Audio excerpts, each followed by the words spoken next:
Hi, welcome to Mentally Magnificent. My name is Crystal Turner. I am a psychiatric nurse practitioner who has gone holistic because I know to be whole is to be healed. And we are talking today about an herb that has significantly helped to balance my emotional state, has really helped to balance my mood. So, if you don't know, every month I am working with a particular herb because I really like natural ways of healing. I really like to address my mental health from a natural state. And I'm just moving my table around because that sun in the back, that light in the background is really altering you being able to see me. There we go. I think that's a little better. So every month I am working with a new herb. And this month, as we're coming to the very end of March, I am on my next to the last day of drinking this tea that has been very nice to me. It's been very kind to me. The name of this tea is called Damiana. So I want to talk a bit about Damiana, and then when we're done with talking about Damiana, I want to do a practice to help to possibly shift your emotional state and to support you in shifting from negative emotion to being in a more positive state.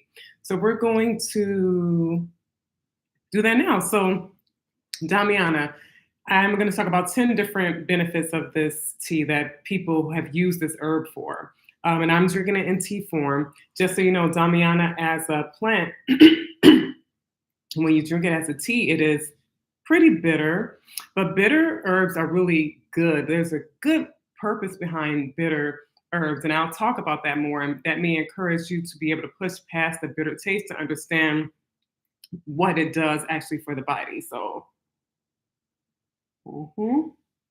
Yeah, that's bitter.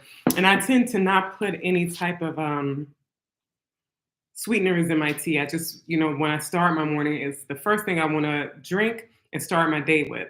But we're going to talk about the benefits of Damiana. And the first one is that people use this herb because they want to get the natural boosting effects to their mood.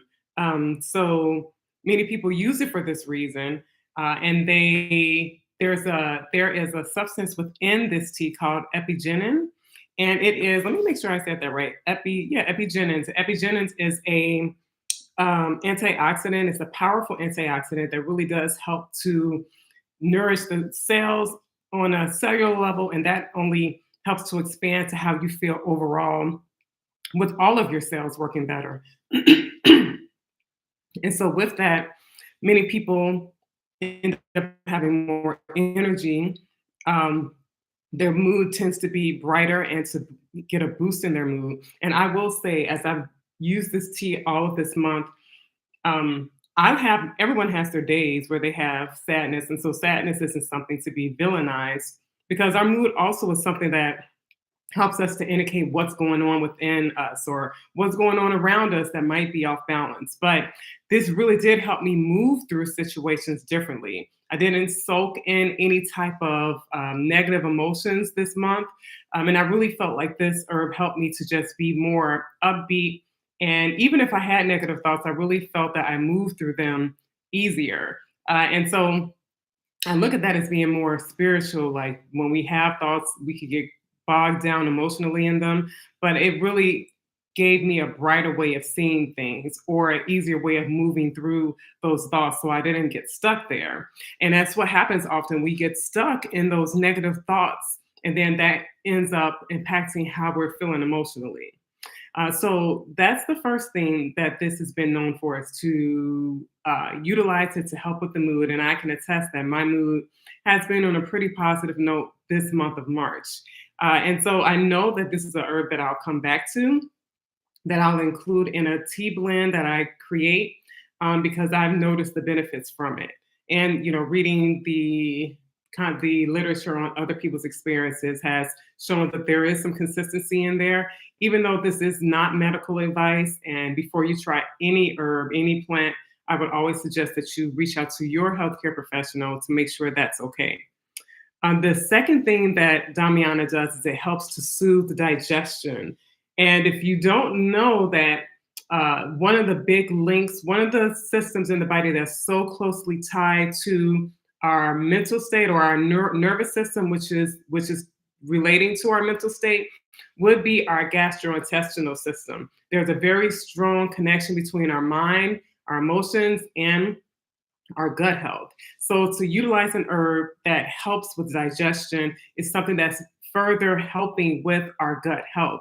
And this herb and most herbs that have a very bitter taste to them are herbs that are really going to help digestion, that they're going to promote digestion, the bitter herbs. And so something that I've noticed with this herb is that it has increased my GI motility. It has increased the regularity of my bowels, and this is important because it's not typically we shouldn't go a day without having a bowel movement. And there's some people who have a bowel movement after each meal, but there are many people who can go days and not have a bowel movement. And I just want you to know that's not normal. And that wouldn't signify a digestive system that's healthy because the things that we've eaten, they haven't been released from the body. And when we are releasing when we're having bowel movements or urinating, that's a way to dispose of the things the body doesn't need. So when you eat something, the body takes what it needs from it if it has nutrients to it, and then it's ready to dump and get rid of what can't help you. But oftentimes we are holding on to things for days, so that's just toxins sitting in your body, and that's impacting us often, impacting how we feel. But when we are able to utilize these herbs or utilize a plant that helps to support digestion to make it more regular, then you will feel the benefits of that ultimately too. And then number three would be that Damiana has been used to help relieve pain. And I think this is important going back to our mood because some people are in a lot of distress because of pain, because of discomfort. After a while of dealing with that, if you're dealing with pain chronically or for a long period of time, it can cause you to really feel, you can really start feeling distress. I've had many patients who have a lot of distress because of their pain. Now, the levels of how something can impact pain is very individual, but there are people who utilize Damiana because it helps to manage their pain. This gives a boost of brain power, so focus and agility. There are people who have more ability to focus and stay focused during their tasks or throughout the course of their day. I've definitely noticed that I've been more task oriented, or the tasks that I start, I've completed, or I've been more focused to be on task. Like for example, this week I decided to do a social media fast for 7 days, and ironically, I was drinking Damiana tea with this. Now, someone else was the person who suggested the social media fast, but it was something that really was. It just aligned with what Damiana is for. The helping of your emotions, and the helping of your focus. And when we talk about depression, for many people with depression and anxiety, something that ends up being off balance is the ability to focus. That ends up being thrown off, and it's trouble concentrating, trouble focusing. Many people think that they have things like ADHD because they can't focus, but oftentimes we have to look at if there's depression, if there's anxiety, there are other things that can be contributing to one's inability to focus. So, it definitely, I've noticed that within this month that I feel I've been more focused, and that means I've gotten more done that I wanted to get done this month. Um, for some people who deal with menstrual discomfort, this is also help also with menstrual pain or discomfort that some people have. So I don't really have that type of issue. So that's not something I noticed. I didn't notice this doing anything in relationship to my cycle, but I also don't have discomfort with my cycles normally.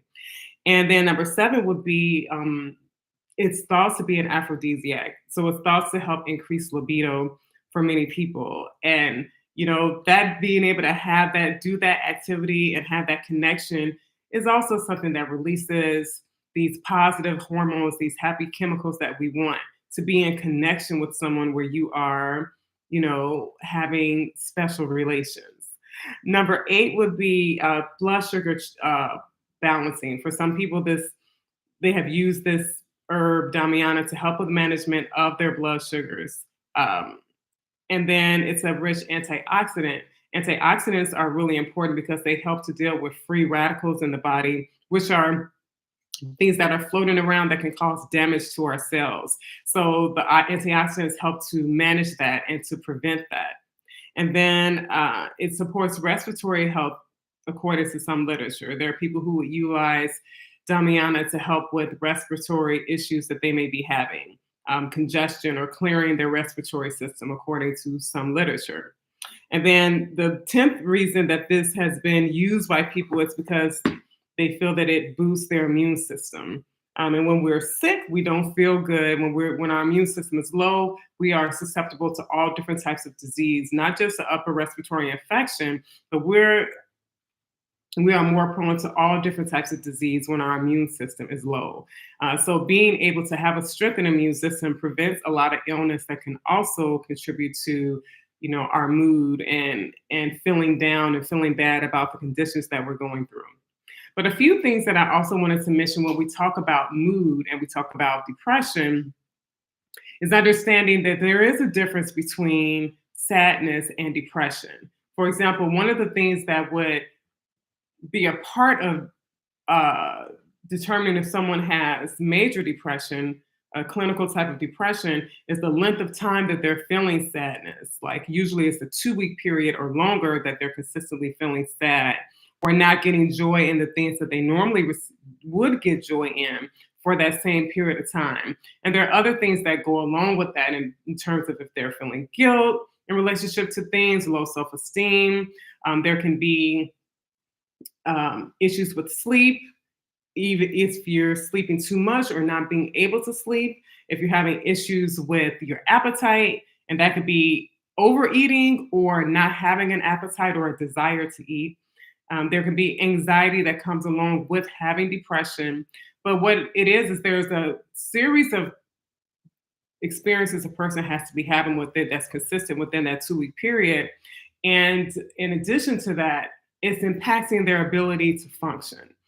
So when we say impacting ability to function, maybe your relationships are suffering because of this. Maybe you're not able to get out of bed and get things done. There are people who are really dealing with depression who it's difficult for them to even get up and care for themselves, to shower, to brush their teeth, to do the basic necessities for ourselves. And then there are people who it impacts their ability to go to work, to focus. When these things start impacting your day-to-day functioning and it causes problems in those ways, it can be, it's really also what contributes to having that condition. And if you have loved ones that you're not connected with, or you become more withdrawn and you're not socializing with people, that's also concerning, because when we're more isolated, there's less support that you have around you, which can make you feel like you're all alone, which can further feed these emotions of sadness and depression. And that can get to be dangerous. So really thinking about things that can be helpful for managing mood, having different, there's so many things that come in relationship to our mood. So it's understanding your past and what is impacting you currently today, but it is also understanding what we don't do enough of today. Do we not give ourselves enough time for rest? Do we not get enough sleep? Do we not get exercise that can help further boost these healthy, happy hormones in our body and chemicals to be able to, feel better? Are we connected to unhealthy relationships that really are impacting us? Because energy is contagious. If someone has negative energy around you, and you're around that all the time, more than likely that's going to impact you. So we have to protect, as it says, our energy. And then thinking about, our diet and nutrition. Are we eating only junk food and fast food and things that are empty of any life force energy? When we think about plants and vegetables, fruits and vegetables, they get their nourishment primarily from the sunlight. That's how they grow, water and then sunlight, and the sun is nourishment, so if we're eating things that come from the sun, that grow from the sun, that we're getting more energy from those types of foods, as opposed to something that's made in a factory, where you get no energy from that and it's just empty. It's dead. We want to think about things that we eat that have life, because then they come into our body and they work with our cells to be able to give us more energy, to give us more optimization of our cells. And if we're functioning from a place where our cells are depleted, we're going to feel very different than if we're functioning from a place where our cells are optimized. So those are some things. And then stress management. Depending on where you live, you could be living in a society where it is go, go, go. It is constant achieving. It's constant push for success.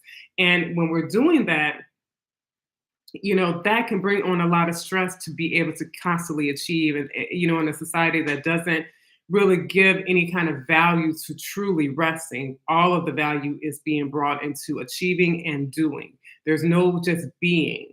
And when you've been raised in an environment like that, it's easy to just be a part of that culture, a part of that mindset. But our body, when it's not feeling well, when we're overwhelmed, stressed, depressed, our body is trying to indicate to us that this is not balanced. So today, I do want to do a short meditation that is something that you can come back to utilize. And we're going to do a short version of it. And this is called a loving kindness meditation. So what we'll do is, first of all, close our eyes and be comfortable. And in that, we're going to breathe in through our nose and out through our mouth. And try to breathe from your diaphragm as opposed to your chest. So breathe in so that your stomach expands, and then breathe out. And actually, I'm going to breathe in through my nose and out through my nose. So we're going in through our nose diaphragmatically and out. In and out. And the first thing I would want you to do is to take your attention from your breathing to your heart space. Connect with yourself. Think about you, all that you do, but more so think about what it is you really desire for yourself. And I want you to say these to yourself. May I be happy. May I be peaceful. May I be whole.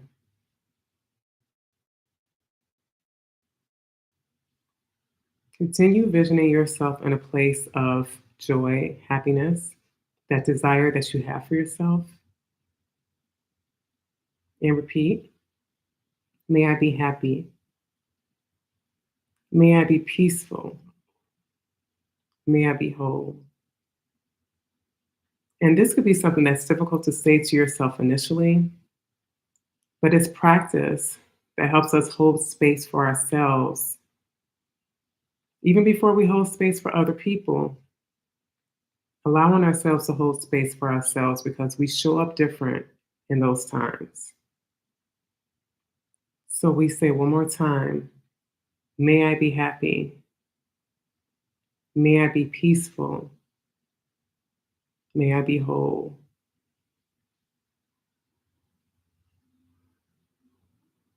Now think of someone that you really care about. Someone who, when you think of them, you naturally smile. Someone who you think of and you trust and feel safe around.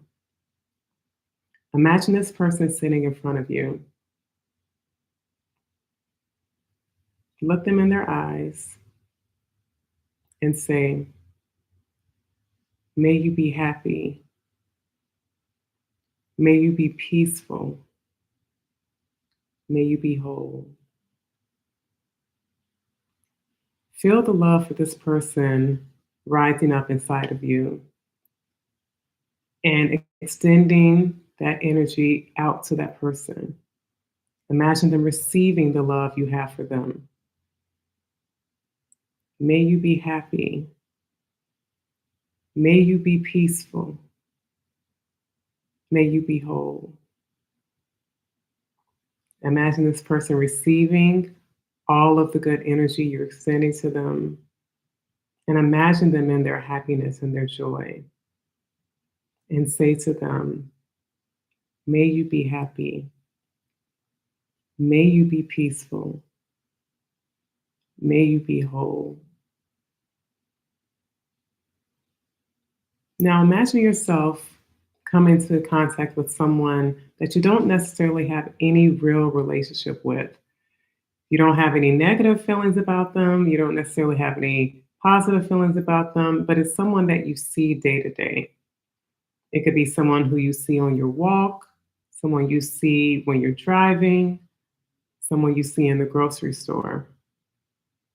Imagine that person sitting in front of you and say to them, may you be happy, may you be peaceful, may you be whole. Feel the emotions of good rising up in you for this person and extending out of you to them. May you be happy. May you be peaceful. May you be whole. Imagine them receiving the kind gestures of goodness that you're extending to them. And imagine them being in a space of joy and smiling and happiness, whatever you see that looking like. And say, may you be happy.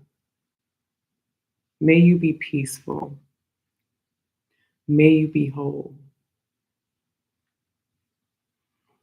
Now, shift your attention to someone who you may have challenges with, someone who maybe you all haven't resolved a conflict.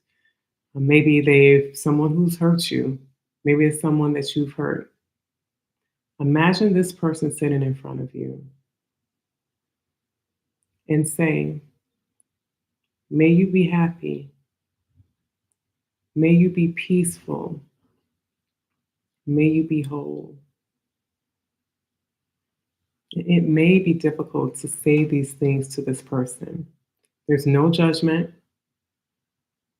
in any form.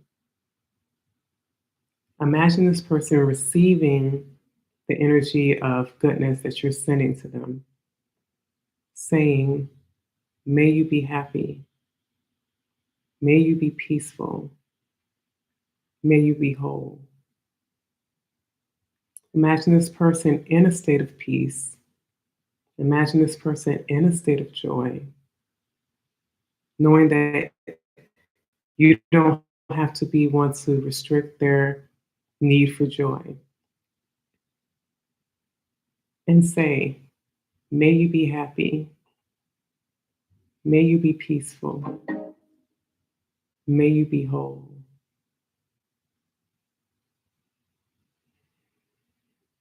Take a moment. Take 2 deep breaths diaphragmatically from your stomach. Breathe in and out. One more time. In and out.